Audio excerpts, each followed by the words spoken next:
I'm Scott Allen Miller, the Everyday Vlogger. This is my vlog about making vlogs, and today I'm going to talk about the GoPro Cloud Subscription. This is something that not a lot of people talk about, and I don't think very many people really realize how important this is as a part of the GoPro ecosystem. I first made a video about this about 4 years ago when I was living in Texas, and I first got my first GoPro 9, and I discovered their new subscription plan. I had been away from GoPro for a couple of years. I had a GoPro 5, I didn't get a few, and discovered that this completely changed GoPro for me. It changed the pricing model. It gave it features that I would never have guessed, and they've scaled back a little bit since then. They've also added a few features and added a Premium Plus option.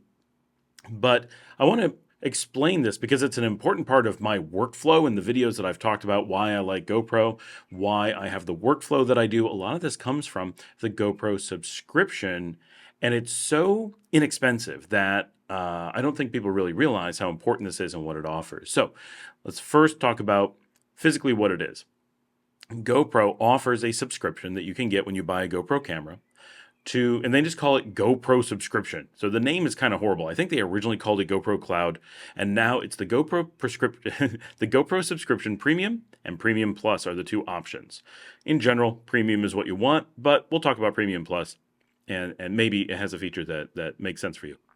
As new GoPro products come out, physical products, cameras, the Premium Plus may make more sense in the future, and I feel that may be what we're seeing is them preparing for that. So not very many people are probably getting it today, but if the products come out that we think may come out, then it may make a bit more sense. It's very affordable, but I'm not sure that the additional features are going to make sense for very many people. All right, so we're mostly going to focus on Premium. What does it give you? So first of all, for your first year, you get it's just $25 for the first year, so you can try it out. And then it's $50 per year. So just assume $50 per year and be happy when you get a little bit of discount that first year. I find this to be an extremely good value, and you'll see why. Like, absolutely, this makes sense. If you're going to be a GoPro-based vlogger, if you're going to be using GoPro heavily for anything, then this is going to make so much sense. Okay, first thing, auto uploads to the cloud from your GoPro. They leave out a little bit of what's important here. The big thing is unlimited cloud storage for your GoPro footage. Anything you film on a GoPro can be uploaded to their cloud for indefinite storage at unlimited amounts at full quality. That alone makes this worth a fortune. The amount of footage that you can generate on a GoPro is crazy because it has a high bandwidth, high quality footage, and you can upload all that to the cloud and keep it. You don't have to store stuff everywhere. If you start vlogging like me, you have this problem where, like right now, I'm not recording on the GoPro. I'm recording on my Fuji, and this is generating, during this video, probably about 20 gigs of video. Now, if you're doing that once a month, it's not a big deal. But if you're doing that every day, it's a really big deal. The amount of video footage that I generate is somewhere between 10 and 100 gigs per day for doing my vlog. And so if you were to look at that, and well, if I was to buy hard drives and store it on hard drives, I'd be spending quite a bit of money and taking up quite a bit of space. I couldn't take them with me. It wouldn't be portable. With the GoPro subscription, I'm able to, as long as I'm using my GoPro camera, upload all of that to the GoPro Cloud.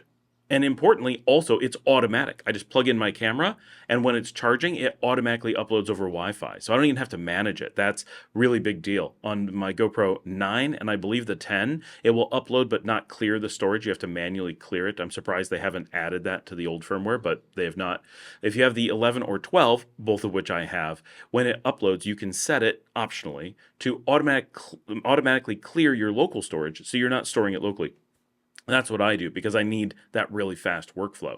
So I just plug in my camera and know that in an hour or two, it will have uploaded all of my video for the day up to the GoPro Cloud, organize it by time uploaded, time recorded, a few extra little things. Very little. I do really feel the GoPro is missing the boat on having tags on your footage. There's a little bit of, this would take so little effort for them to make it so much more useful, but at least it puts the title on the file name and the date, and if you want to keep a spreadsheet, you can really quickly write down what the clips are or whatever. That's why I wish they had a notation system in the cloud, but they don't at this time.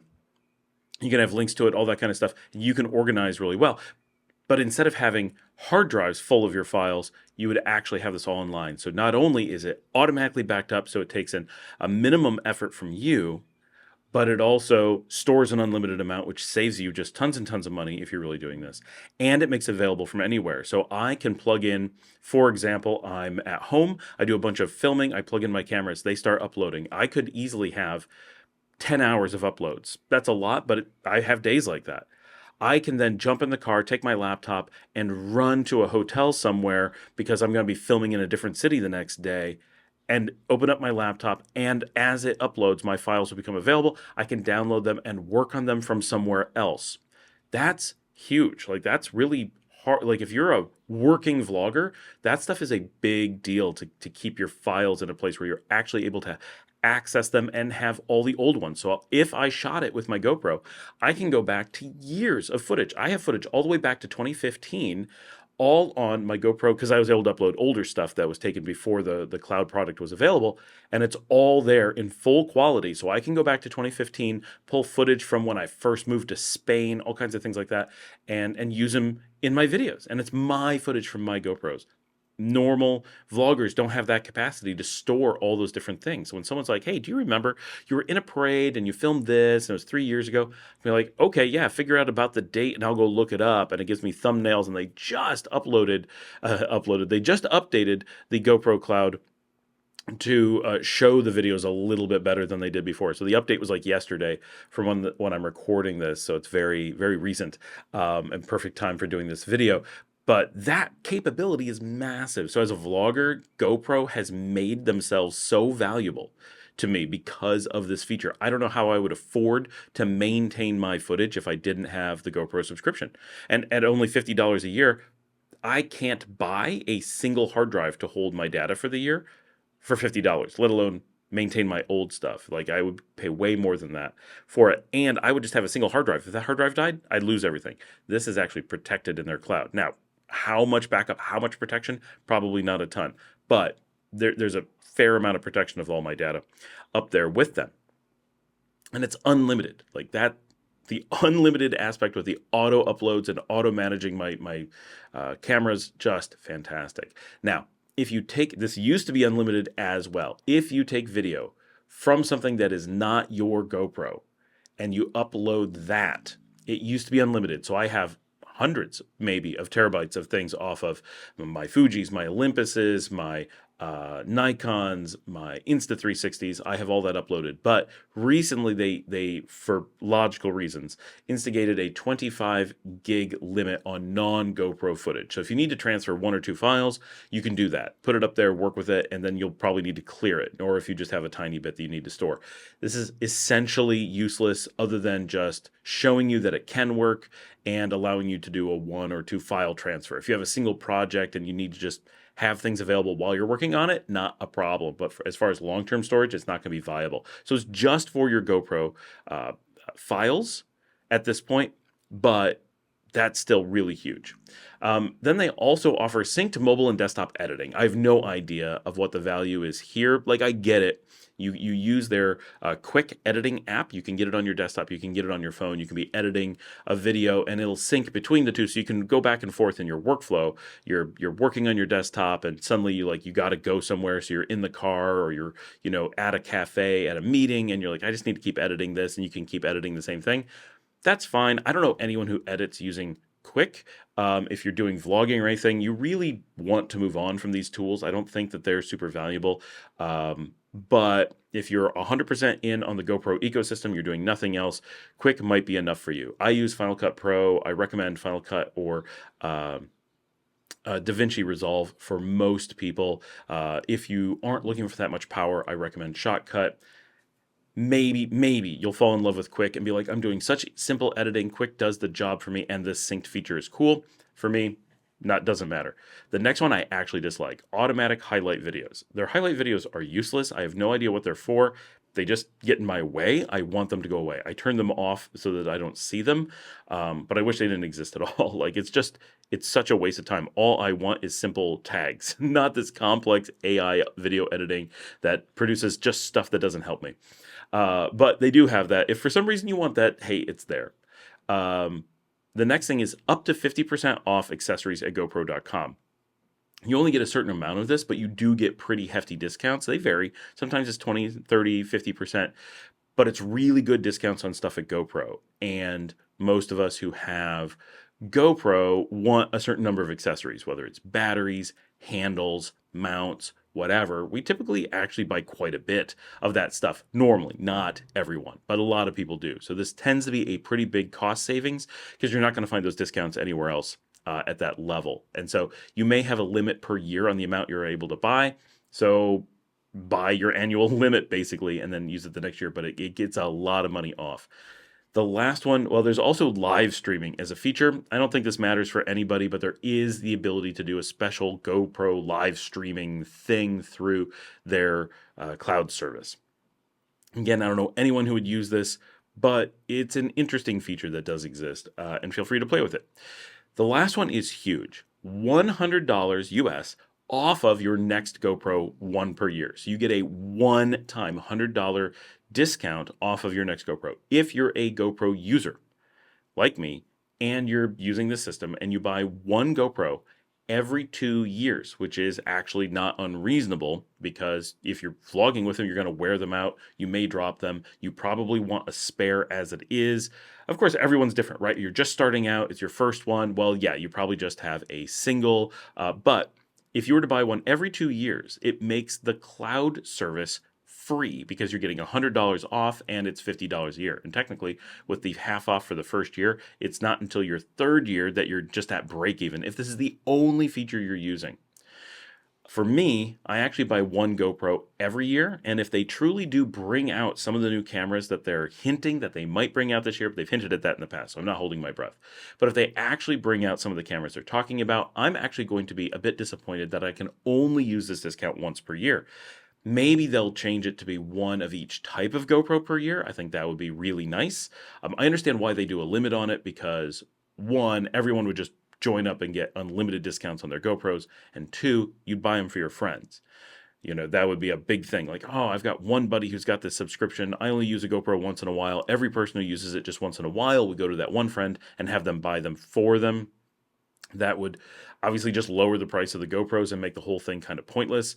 So I understand why they have the limit. That's not a problem, but I do wish that they at least made it that each type of camera did the discount once a year, and maybe they will. Maybe I can get their attention and say, you know, when you get a 360 camera again, there should be a GoPro Action Cam discount and a 360, just one of each, but then we can keep up with both and not have to pick and choose or go every other year. Because at that point, they're making me basically choose every other year, or I'm paying a $100 premium that I shouldn't actually be paying, it feels like, right? It makes me not want to buy an extra GoPro. Hopefully they see this, right? And go, oh yeah, that's true. We don't want to let you buy them for your friends, but we don't want to hinder you from feeling you should buy another GoPro as well. There's a happy medium. Now, keep in mind, I also get, and I didn't read this one yet, guaranteed camera replacement. This isn't 100% free, but as long as you still have your camera, right? You destroy it with water, you drop it and break it, you scratch the crap out of it, its firmware stops working, it overheats and burns up, the battery explodes inside of it. Any of those things, I'm not a lawyer, I'm not saying that I guarantee that. Go read the fine print, but all those things are supposed to be covered. Theft is not covered, which sucks because the only time I've lost a GoPro was from theft.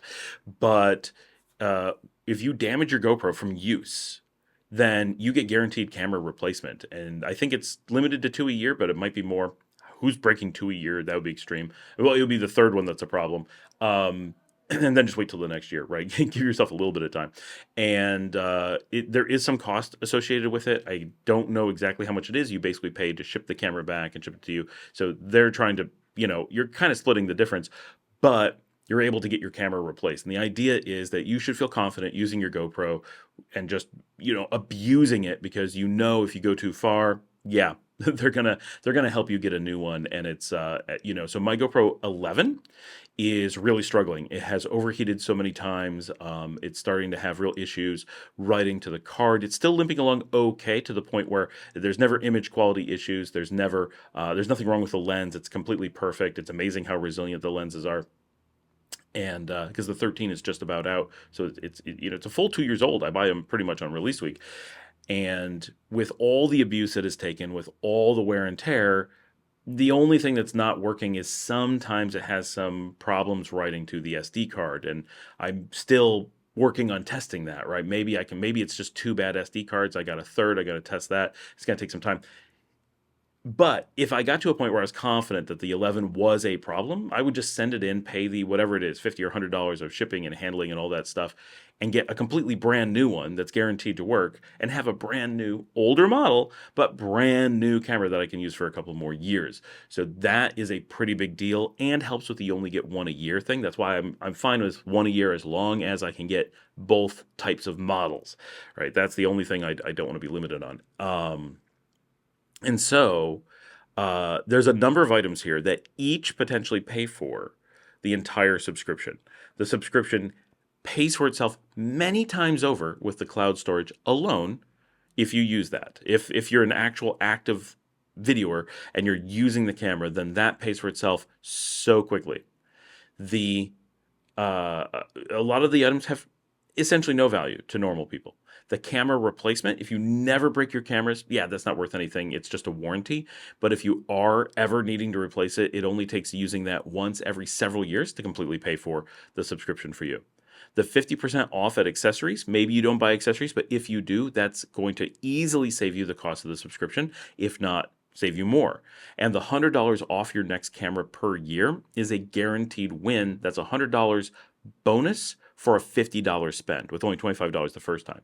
And so you have like four different things that are completely justify the cost of the subscription. I think it is a slam dunk. You should basically always have it. If you're looking at the GoPro ecosystem, understand that this is part of it. Never consider the GoPro ecosystem without it. If you are really questioning, like, what am I going to do? Why would I spend money on a GoPro and not be willing to get these things? Why are you getting a GoPro in the first place if you don't want this, right? Maybe there's a fringe case. I don't know what it is, but as a vlogger, this turns your GoPro into the most amazing tool you can imagine. So seriously consider this as just part of that decision. Now, the Premium Plus, generally, I'm going to say 99% of people, this makes no sense at all, but it offers that 25 gigs of non-GoPro cloud storage we got with the Premium, so you could just transfer one project around. That moves up to a half terabyte, 500 gigs. That starts to make this like, well, I've got a couple cameras I use sometimes. There's some footage I want to store. I want to have, available to me when I'm working different places.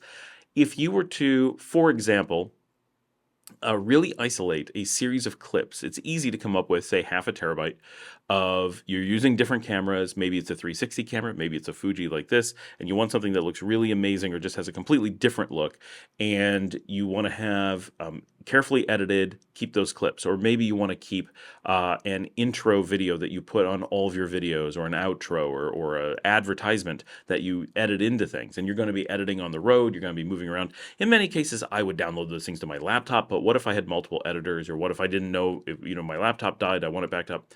I can store half a terabyte of that carefully planned stuff in my GoPro Cloud, and then I would have it available to me when I do things. So I can see this being potentially valuable, but it's a lot more work. It's a completely different equation than the regular premium plan. So maybe it could work for you. I can see it making sense, but it's going to be a specialty case. The second feature is Hypersmooth Pro video stabilization. Now, GoPros in general have absolutely fantastic video stabilization, but the camera itself has a limited CPU and a limited amount of RAM, and it can only do so much. If you want a level of stabilization that is beyond what the GoPros can do on their own, which is truly amazing on its own, then this allows you to do what we call desktop stabilization. You export your files from the GoPro camera, you import them into Hypersmooth Pro, and then it takes time and does non-real-time video stabilization. So it takes time and it gets all of the telemetry information from the camera, which is pretty cool, right? It gets all the gyroscope information, all of the, all the detail of the entire video, and then stabilizes based on taking time to analyze the entire video rather than in real time. The camera is stuck having to stabilize based on the last frame did this, the camera's moving like this, and it can't anticipate what's going to happen. But with the Hypersmooth Pro, it's able to look at the entire video as it resulted and say, here's what happens throughout the video, and stabilize using a greater amount of information, way more CPU power, and it doesn't have to do it in real time. So it doesn't have to make a decision in a nanosecond. It can take a second. It can take a minute if it wanted to analyze the video and say, oh, at this moment the camera jitters, but it comes right back. I can absorb that jitter. I don't have to start moving the camera and move it back because I'm able to anticipate that I'm coming back. And so it's able to smooth out a few things that the in-camera stabilization cannot. And just more power to do it, because it really does take a certain amount of CPU to measure all the movement, look at the image. There's a lot of data coming through, analyze it, and fix it when it has to handle 30, 60, 120 frames per second. There's not a lot of time to do a lot of work with that, especially when you don't know what's coming next. So yeah, you can potentially get better stabilization, only so much better, but that's only, so it's just an additional $50 a year, which is double the price.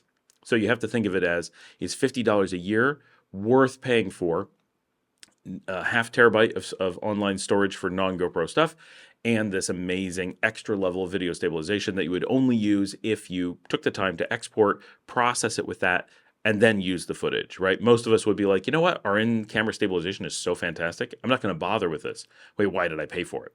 All right. So I don't think very many people are going to go for Premium Plus, but if you're just doing like amazing sports footage all the time, you need the absolute stablest stuff you could possibly imagine, or you're going to use this huge amount of half terabyte online storage for something that you can specifically anticipate. Probably not going to work for you. But if those things meet your needs, then you might be in fantastic shape using Premium Plus. It's not expensive, so if you're going to use those things, it's easy to justify them very quickly. And you just pay for that yearly, right? $50 per year, really not something you should even be considering. Like, just do it, right? Like, this makes GoPro so good. So that is my explanation of the GoPro subscription system, why I think it's absolutely fantastic. And if you're going to go with GoPro, then this is what you're going to do. It doesn't make sense to be using GoPro without this.